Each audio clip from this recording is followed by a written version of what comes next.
नमस्ते। आज हम 20वीं सदी की एक ऐसी शख्सियत की कहानी में उतरेंगे जिनकी विरासत जितनी बड़ी है उतनी ही उलझी हुई भी है। और इस तरह के मुद्दों पर एक खुली और निष्पक्ष चर्चा बहुत जरूरी है। इसीलिए इस विश्लेषण में आगे बढ़ने से पहले मैं चाहता हूं कि आप हमारे गौरवशाली इतिहास पर चर्चा के लिए बनाए गए हमारे व्हाट्सएप ग्रुप से जुड़ें। तो चलिए मदर टेरेसा की कहानी की परतों को खोलते हैं। मदर टेरेसा, ये नाम सुनते ही हमारे दिमाग में एक तस्वीर बनती है, निस्वार्थ सेवा की, करुणा की। लेकिन उनकी विरासत पर उतनी ही शिद्दत से सवाल भी उठाए जाते हैं। तो सवाल ये है कि क्या वो सिर्फ एक संत थी या फिर एक बहुत ही माहिर रणनीतिकार भी। देखिए, एक तरफ उन्हें भारत के सबसे बड़े नागरिक सम्मान भारत रत्न से नवाजा गया, तो वहीं दूसरी तरफ उन पर ये आरोप भी लगे कि उनके रिश्ते दुनिया के कुछ सबसे भ्रष्ट और तानाशाही नेताओं से थे। ये एक बहुत बड़ा विरोधाभास है।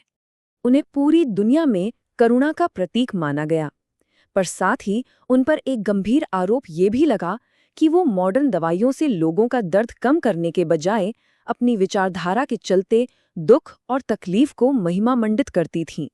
तो चलिए इस अविश्वसनीय कहानी के हर पहलू को समझने के लिए उनकी यात्रा को इन हिस्सों में एक एक करके देखते हैं। तो ये सवाल उठता है कि बाल्कन की एक लड़की कैलकाटा की झुग्गियों में एक ग्लोबल आइकॉन आखिर बनी कैसे। कहानी शुरू होती है उनके जन्म से। उनका सफर एक गहरे आध्यात्मिक यकीन का था। स्कोप्जे में उनका जन्म एनजेसे गोन्शे बुजाजियो के नाम से हुआ था।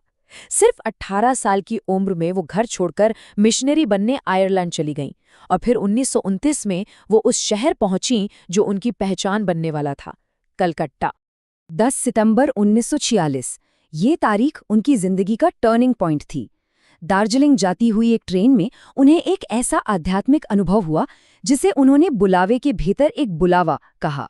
मतलब उन्हें लगा कि ईश्वर का सीधा आदेश है कि वो अपनी सुरक्षित कॉन्वेंट की जिंदगी को छोड़कर सीधे गरीबों में सबसे गरीब की सेवा में लग जाएं।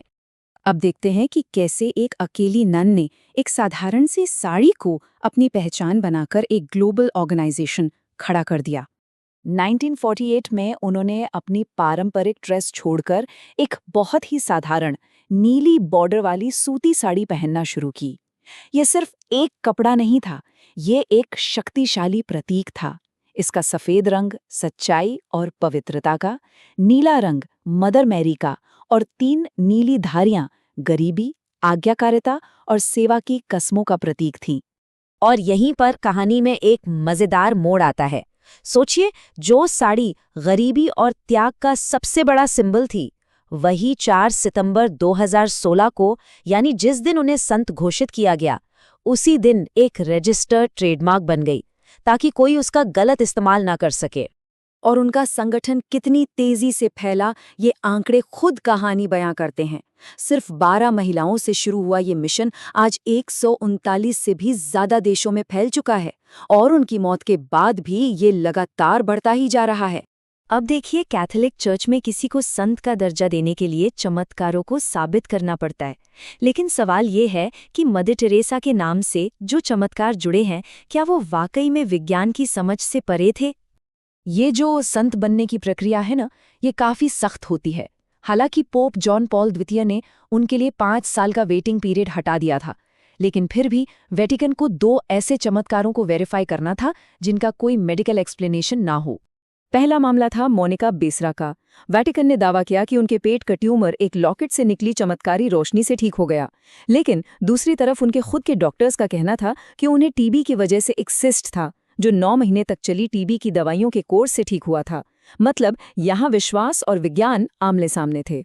चमत्कारों से आगे बढ़ें तो उनके काम पर मेडिकल केयर, पैसों के हिसाब किताब और उनकी अपनी विचारधारा को लेकर भी कई गंभीर और बाकायदा डॉक्यूमेंटेड सवाल उठाए गए। आलोचकों का आरोप था कि उनके सेंटर्स में हालात बहुत खराब थे। वो दर्द को यीशु के करीब आने का रास्ता बताती थीं, इसलिए अक्सर मरीजों को पेनकिलर्स भी नहीं दी जाती थीं। पर विडंबना देखिए, जब वो खुद बीमार पड़ीं तो उन्होंने अपना इलाज कैलिफोर्निया और रोम के दुनिया के सबसे एडवांस्ड और महंगे अस्पतालों में करवाया। और अगर पैसों की बात करें तो जर्मनी की मशहूर पत्रिका स्टर्न जैसे स्रोतों ने अनुमान लगाया कि मिशनरीज ऑफ चैरिटी को हर साल करीब $100 मिलियन यानी कि सैकड़ों करोड़ रुपयों का दान मिलता था। $100 मिलियन। ये एक बहुत बड़ी रकम है। तो ये सवाल उठना लाजमी है कि आखिर इतना सारा पैसा खर्च कहाँ हो रहा था। सबसे गंभीर आरोप ये है कि इस पैसे का ज्यादातर हिस्सा कलकत्ता में गरीबों की हालत सुधारने पर खर्च नहीं हुआ, बल्कि सीधे रोम के वेटिकन बैंक में भेज दिया गया। इसी वजह से इतनी भारी फंडिंग के बावजूद उनके आश्रमों और अस्पतालों की हालत में कोई खास सुधार नहीं हुआ। कुछ खोजी पत्रकारों ने तो वेटिकन के खातों में अरबों डॉलर जमा होने तक का दावा किया है। उनकी अपनी विचारधारा कितनी कट्टर थी, ये उनके पब्लिक बयानों में साफ झलकता था। 1979 में जब उन्हें नोबेल शांति पुरस्कार मिला, तो उन्होंने उस वर्ल्ड स्टेज का इस्तेमाल दुनिया की राजनीति पर बात करने के लिए नहीं किया, बल्कि ये ऐलान करने के लिए किया कि गर्भपात शांति का सबसे बड़ा विनाशक है। शायद उनकी कहानी का सबसे हैरान करने वाला पहलू है बड़ी बड़ी कानूनी लड़ाइयों में एक पावर प्लेयर के तौर पर उनकी भूमिका। 1994 में उन्होंने सीधे अमेरिका के सुप्रीम कोर्ट में दखल दिया। वहां गर्भपात के अधिकारों से जुड़े एक अहम केस में उन्होंने एमिकस क्यूरी यानी न्यायालय के मित्र के तौर पर एक कानूनी याचिका दायर की, जिसमें उन्होंने अजन्मे बच्चों की रक्षा की अपील की। ये एक साधारण नन की छवि से बिल्कुल अलग राजनीतिक और कानूनी ताकत के इस्तेमाल को दिखाता है। और इससे भी ज्यादा परेशान करने वाले आरोप लगे डोनाल्ड मैक्वायर के मामले में, जो कि एक पादरी थे और मदर टेरेसा के करीबी आध्यात्मिक सलाहकार भी।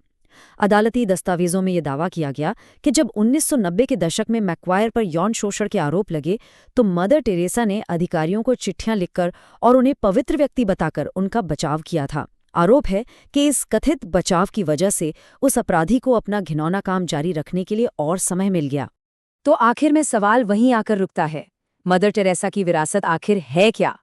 निस्वार्थ सेवा का एक बेमिसाल उदाहरण, या फिर अपनी विचारधारा पर अड़िग रहने वाली एक ऐसी शख्सियत जिसके तरीकों पर गंभीर सवाल उठते हैं? एक ऐसा व्यक्तित्व जिसने करोड़ों लोगों को सहारा दिया, लेकिन जिनकी मान्यताएं आज भी एक बड़ी बहस का मुद्दा है।